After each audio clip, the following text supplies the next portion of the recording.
Good morning class 10th। कैसे हो आप लोग? सब लोग बढ़िया से हो? चलो, अभी हम लोग थोड़ा सिलेबस के बारे में बाद में डिस्कस कर लेंगे।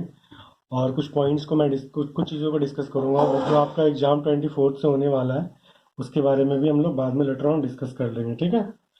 तो ज़्यादा टेंशन मत लेने का। हम लोग अभी यहाँ पे कुछ कुछ चीज़ें करेंगे, और आज मैं आपको एक चीज़ और पढ़ाऊँगा, तो उसके बारे में भी थोड़ा हम लोग देख लेंगे। चलो, आज की क्लास थोड़ी सी बड़ी होगी, और शायद प्रोबेबली नेक्स्ट टाइम से सारी क्लासेस थोड़ी बड़ी बड़ी ही होंगी। I thought to complete your syllabus by the end of September, so that you will get plenty amount, मतलब आपके पास बहुत सारा टाइम रहेगा कि आप रिवाइज करते रहो चीज़ों को। एंड मैं भी रिवाइज करवाते रहूँगा। उसके बाद हम लोग सिर्फ रिवाइज रिवाइज रिवाइज खेलेंगे, क्योंकि प्रैक्टिस मतलब गेम खेलने में तो मज़ा ही होता है, और रिवाइज रिवाइज खेलेंगे हम लोग फिर ज़्यादा से ज़्यादा, ठीक है? क्योंकि देखो, ऑनलाइन की वजह से वैसे भी बहुत सारी चीज़ें लोगों को समझ में नहीं आ रही हैं। और आपकी क्लास में भी कुछ बच्चों का कंप्लेन है कि सर ऑनलाइन समझ में नहीं आ रहा है। तो उसको हम लोग जितनी बार प्रैक्टिस करेंगे हमको उतनी बार चीज़ें क्लियर होगी, क्योंकि ये कोरोना की वजह से हमें भी नहीं पता कि क्या होने वाला है, तो किसी को भी नहीं पता है। और जहाँ तक कि अभी आप लोग देखे होंगे, अगर आईसीएमआर की रिपोर्ट, तो आईसीएमआर की रिपोर्ट के हिसाब से in the mid of the सितंबर आपके बिहार में केसेस बहुत रैपिडली इंक्रीज कर रहे हैं, मतलब पीक पे जाएंगे केसेस। तो फिर देखते हैं, क्योंकि सबसे बड़ी दिक्कत एक चीज़ देखो, अभी मैं थोड़ा कोरोना के बारे में बताना चाहता हूँ। एक डीजी 14 ओ करके कोई वायरस जनरेट हो गई है, ठीक है? वो कोरोना से भी डेंजरस वायरस है, और ये अपने इंडिया के अंदर ही जनरेट हुई है। और ये सबसे पहले फाइंड हुआ है मलेशिया में। एक इंडिया से रिटर्न होकर रेस्टोरेंट ऑनर गया था वहाँ पे, तो उसको ये मिला है, और ये उससे भी डेंजरस है।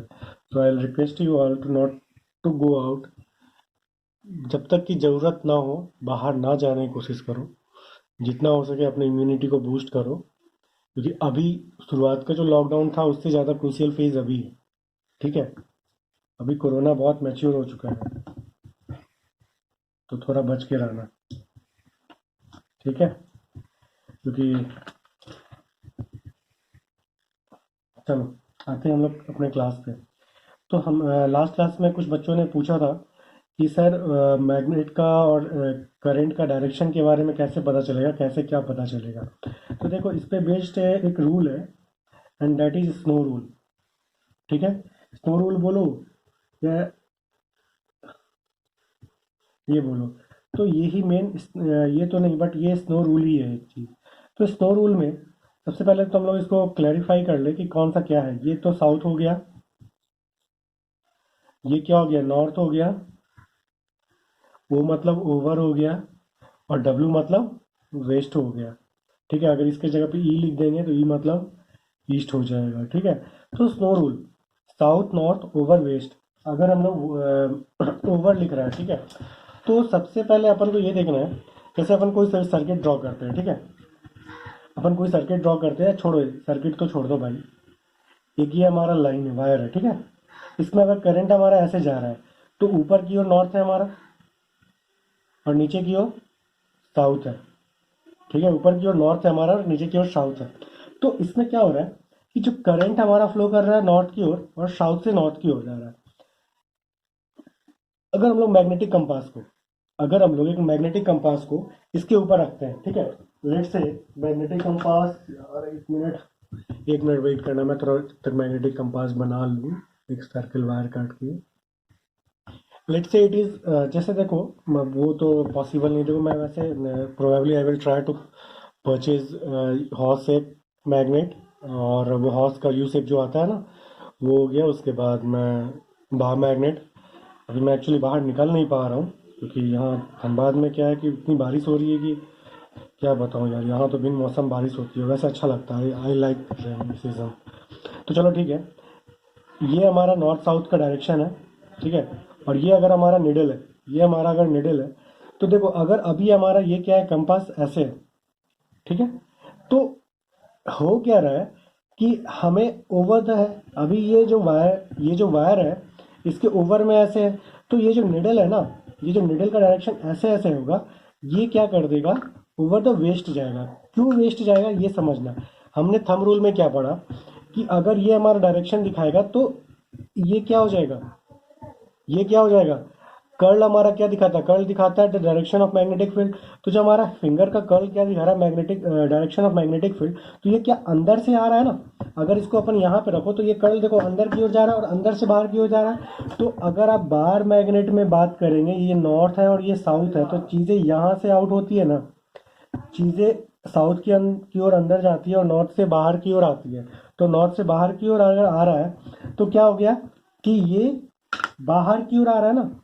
तो जो हमारा डायरेक्शन है, देखो निडल का जो डायरेक्शन है वो नॉर्थ, तो वो क्या कर जाएगी, वो वेस्ट की ओर दिखाएगी। इधर बोलने का है कि अगर ये हमारा देखो, ये अगर हमारा कंपास है, तो अगर ये हमारा निडल है, इसके जस्ट पैरेलल में रख लेते हैं ऊपर में, तो ये नॉर्थ की ओर दिखा रहा है और ये साउथ की ओर, तो ये हमारा क्या कर जाएगी, ये डिफ्लेक्ट कर जाएगी, तो ये इधर आ जाएगी। अभी ये नॉर्थ हो गया, ये साउथ हो गया। Is it clear to all. तो ये चीज होता है, इसलिए स्नो रूल होता है इसी को। तो जब when the current is flowing, आप इसका अगर स्टेटमेंट लिखने की कोशिश करो कि व्हेन, करंट को मैं आई लिख दे रहा हूं, flow through north to south and magnetic compass is placed over wire, then north get deflected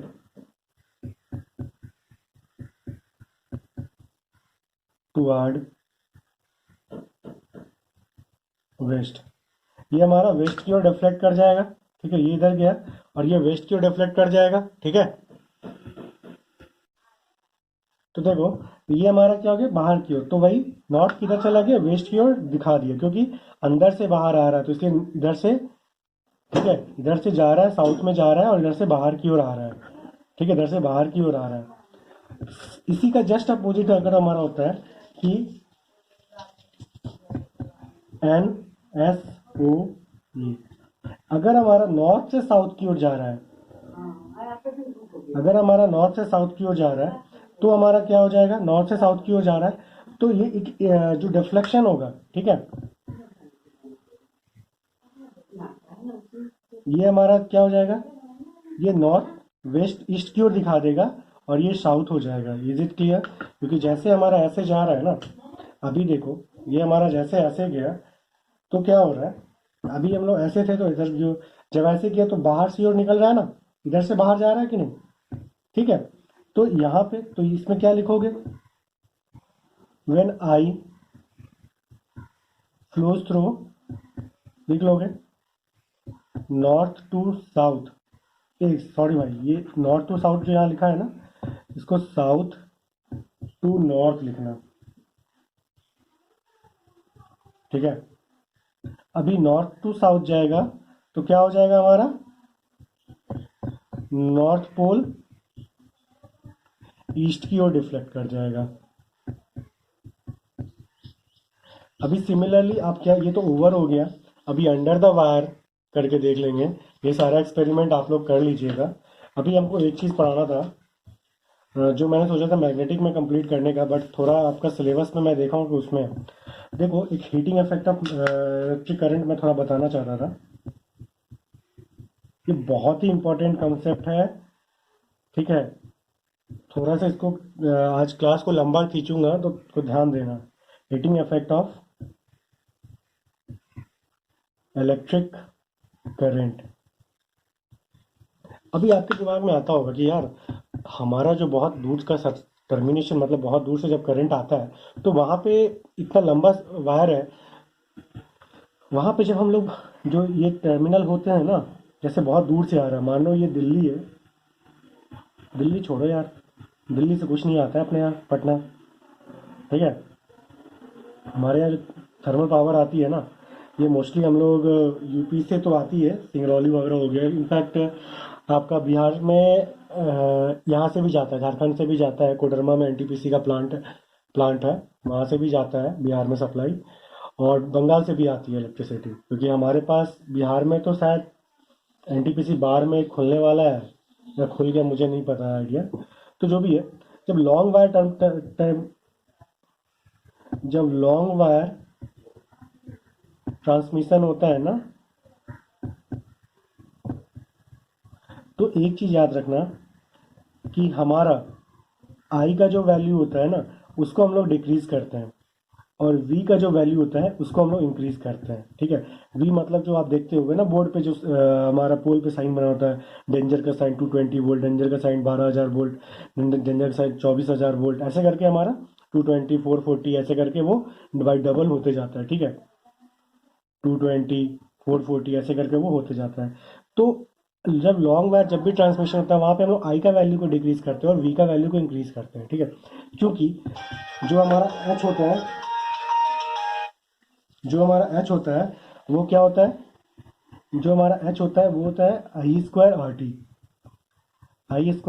T होता है। ठीक है, और वी क्या होता है, आई आर होता है, V is equal to I R होता है।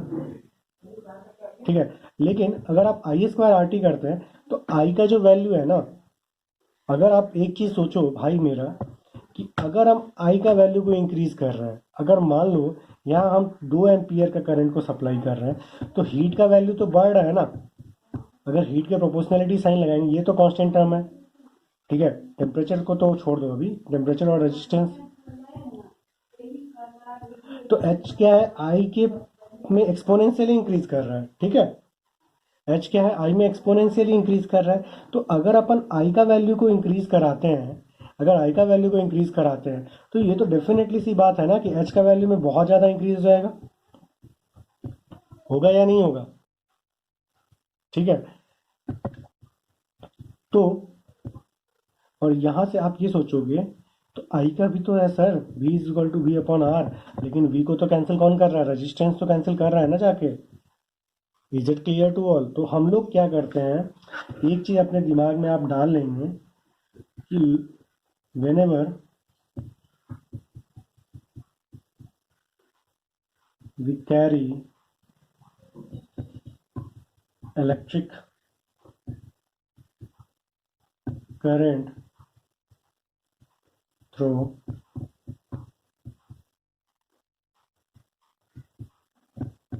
long wire, we always increase the value of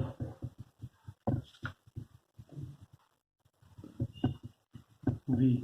हम लोग हमेशा क्या बढ़ाते हैं, वोल्टेज को बढ़ाते हैं, instead of I.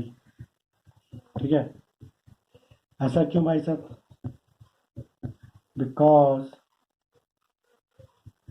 if we increase the value of I, heating effect will increase exponentially। ठीक है, जब भी हम लोग आई का वैल्यू को बढ़ाएंगे तो हीटिंग इफेक्ट क्या हो जाएगा, ये एक्सपोनेंशियली इंक्रीज करेगा। ठीक है, तो एच इज इक्वल टू क्या हो जाता है, आई स्क्वायर आर टी। ये हो गया हमारा heating effect of electric current. जब भी लॉन्ग वायर ट्रांसमिशन देखोगे, वहाँ पे हम लोग आई का वैल्यू को कम करते हैं और वी का वैल्यू को बढ़ा देते हैं। और वहाँ पे ट्रांसफार्मर वगैरह अभी हम नहीं पढ़ेंगे, स्टेप अप और एक स्टेप डाउन ट्रांसफार्मर होता है, उसको हम लोग अभी नहीं पढ़ेंगे। उसको हम लोग इसमें मैग्नेटिक फील्ड में जब इलेक्ट्रिक मोटर और जनरेटर पढ़ लेंगे, तो हम लोग इस चीज़ को पढ़ेंगे। ठीक है, ये बस मैंने इसलिए ख़त्म किया है टॉपिक, इसको इसलिए समझाया है क्योंकि ये आपके इलेक्ट्रिक करंट के अंदर ही है। ठीक है, अभी हम डोमेस्टिक सर्किट जब पढ़ाएंगे ना, तब वो सब पढ़ाएंगे। चलो, अभी हम लोग अब सिलेबस पे आते हैं और हम लोगों ने क्या क्या पढ़ लिया ये भी थोड़ा देख लेते हैं। ठीक है, अगर हम लोग बात करते हैं, आपका 3 चीज़ है सिलेबस में। एक तो है magnetic effect of electric current, जो अभी चल रहा है, ठीक है, ये रनिंग में है। उसके बाद ये हमारा कंप्लीटेड है, और इसमें क्या क्या हम लोग पढ़ लिए थे। जैसे देखो, नेचुरल फेनामेना में इसमें हम लोग ह्यूमन आई तो इस बार नहीं पढ़ना है, ह्यूमन आई वैसे भी बहुत छोटा टॉपिक था यार। तो वो तो पढ़ना नहीं है वैसे। बहुत अच्छी बात है, देखो लास्ट टाइम जो सिलेबस आई थी उस समय इतने अच्छे से शायद मैं देख नहीं पाया था, या उसमें था नहीं, मुझे नहीं पता है। बट अभी ये मैं कल ही डाउनलोड किया हूँ सीबीएसई के साइट से, कल नहीं परसों, तो मैंने ये सारा निकाला है, ठीक है। तो यहाँ पे क्या है हमारा, तो ये तो हमारा पूरा कंप्लीट हो गया, ठीक है। In application, its application in daily life, heating effect of electric current and its application in daily life. Electric power भी हम लोग देख लिए हैं। Inter relation between P V I and R, इसके बीच का रिलेशन भी हम लोग देख चुके हैं पूरे अच्छे तरीके से। मैग्नेटिक इफेक्ट में हम लोग मैग्नेटिक फील्ड पढ़ चुके हैं, फील्ड लाइन वगैरह ये सब तो पढ़ लिए हैं। Field due to the current carrying coil solenoid तक हम लोग यहाँ पे पढ़ लिए हैं। A force on current carrying conductor, Fleming left hand rule, electric motor, electromagnetic induction, induced potential difference, induced current and Fleming right hand rule, ये अभी हमारा पूरा पढ़ना बाकी है। एक चीज़ देखना, यहाँ पे इलेक्ट्रिक मोटर दिया हुआ है, इसका मतलब है कि जनरेटर तो इस बार नहीं पढ़ना है। तो अगर आप लोग बोलोगे तो मैं इसको पढ़ाऊँगा, वैसे नहीं पढ़ाऊँगा, नहीं तो नहीं, मैं पढ़ाऊँगा, इसको भी मैं पढ़ाऊँगा, ठीक है। क्योंकि ज़रूरी है यार, जनरेटर को समझने की ज़रूरी है, कैसे आपकी इलेक्ट्रिसिटी जनरेट हो जा रही है वहाँ पे, ठीक है। तो और फिर हमारा लाइट में अगर अपन बात करेंगे, तो लाइट में reflection of light by the curve surfaces अभी हम लोग तो नहीं पढ़े थे। हम लोग बस अभी तक जो जो चीज़ पढ़े थे उसमें क्या क्या था, उसमें हम लोग बस पढ़े थे, हाँ, वेवलेंथ के बारे में पढ़ लिए हम लोग। उसके बाद स्पेक्ट्रम पढ़े थे, स्पेक्ट्रम बोले या स्कैटरिंग थोड़ा सा पढ़े थे हम लोग, ठीक है। स्कैटरिंग हम लोग पढ़ लिए थे। और तो हम लोग अभी लाइट में बहुत सारा बाकी है, ठीक है। तो I will try to complete your syllabus, मैं इसके हिसाब से जल्दी जल्दी करूँगा, ठीक है। आप लोग टेंशन मत लेना, अभी नेक्स्ट टाइम से तैयार रहना यार। ये 15 मिनट में कुछ नहीं होने वाला है, 25 मिनट तक का क्लास लूँगा मैं। और जो आपका सिलेबस है, ठीक है, सिलेबस आपका कुछ ऐसा है कि एग्ज़ाम के लिए इफेक्ट ऑफ इलेक्ट्रिक करंट, ये चैप्टर पूरा का पूरा आएगा, और सेकंड वाले चैप्टर तक यहाँ तक पूरा आएंगे, ठीक है। न्यूमेरिकल्स भी होंगे, बट ऑप्शन वाले, ठीक है। टोटल 25 क्वेश्चन होंगे, 50 मार्क्स का होगा। तो आप थोड़ा अच्छे से पढ़ लेना, क्योंकि मुझे 25 मार्क्स सिर्फ और सिर्फ इतने ही से बनाने हैं क्वेश्चन, थोड़ा अंदर घुसूंगा ही घुसूंगा, ठीक है। चलो, आज के लिए बस इतना ही, कल की क्लास में फिर मिलते हैं। Best of luck for your exams.